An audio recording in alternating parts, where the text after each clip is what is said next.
Now, the question on everyone's minds is, when can we realistically look at the end of this war? I leave you with this take on what exactly will be the future. Sandeep Unnithan of India Today has decoded the Israel-Iran strategy games as well as the weapons arsenal that could turn out to be very key. Thanks so much for watching, and I'll be seeing you tomorrow. For over 3 days now, the United States and Israel have been attacking Iran. Iran has retaliated by firing ballistic missiles, cruise missiles, and drones. This is an intense war of the kind that hasn't been seen since the invasion of Iraq by the United States and its coalition in 2003. But there are two strategies at play over here. The US and Israel have a strategy. The Iranians have a strategy. Let's try and understand what two strategies are at play here, because how this plays out will be determined by which strategy wins. Now, to look at Israel and US's strategy, the operations are called Epic Fury and Roaring Lion.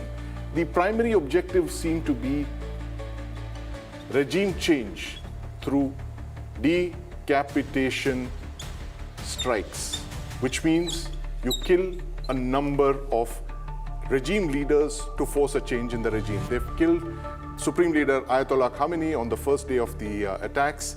Something like 30 to 40 top leaders have been killed or decapitated. The second rung of that strategy is to destroy Iran's missile capabilities. Now, these are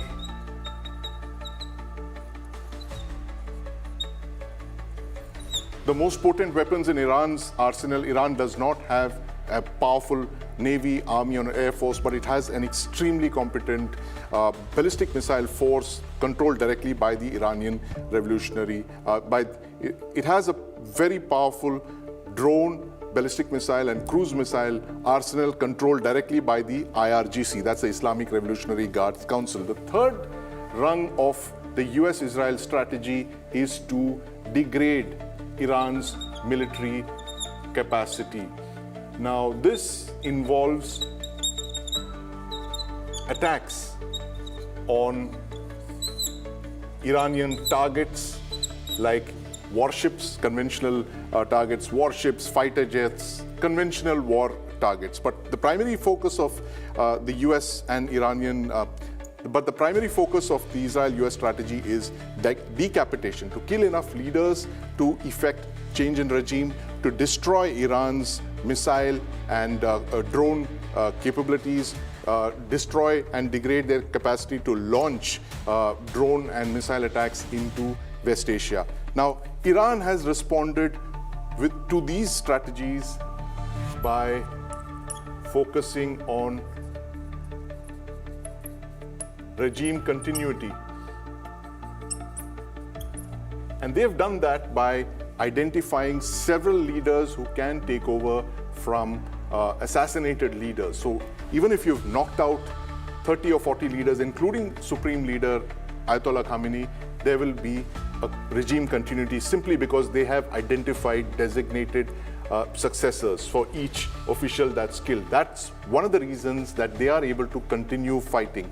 Now, Iranian officials have also said, spoken of a Mosaic strategy, which means that the entire country has been split into a mosaic of about 30 independent command and control cells. Each one has its own missiles. Now, that is how they have responded to this offensive against Iran's missile and drone capacity. That is the Mosaic strategy, which means that all of the drones and all of the missiles are under designated commanders, something like 30 of them at the regional level. All of them know what to do, and they have been firing drones and cruise missiles based on their orders and their targets. Now, the third and the most important aspect of Iran's strategy is economic warfare. Now, this is something that Iran has done to West Asia.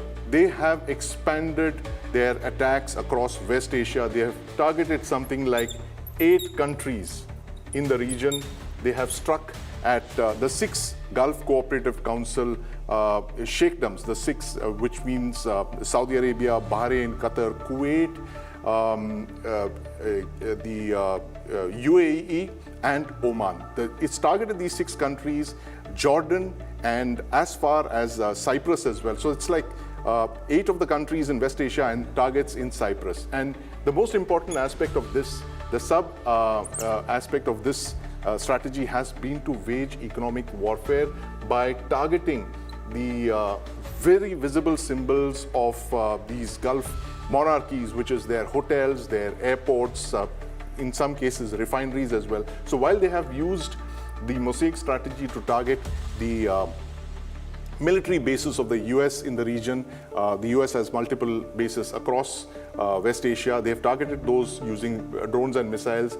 What the Iranians have also done, and this is very key to the strategy, that is to raise the costs for all the Gulf sheikdoms in the region, to raise the cost of this war, to bring the war to their doorstep. This is something that they have not faced in several years, at least since the 1991 Gulf War. So they have raised the cost of this by attacking the infrastructure, by attacking commercial targets inside all of these countries. And of course, the most important aspect of that is the warning to tanker traffic that move through the Straits of Hormuz, which is, of course, where 20% of the world's oil and natural gas flow through. So this is Iran responding to the Israel-US strategy of decapitation, the destruction of their drone and missile capabilities, and of course, direct attacks on their military infrastructure by resorting to regime continuity, by a Mosaic strategy to continue their drone and missile attacks, and of course,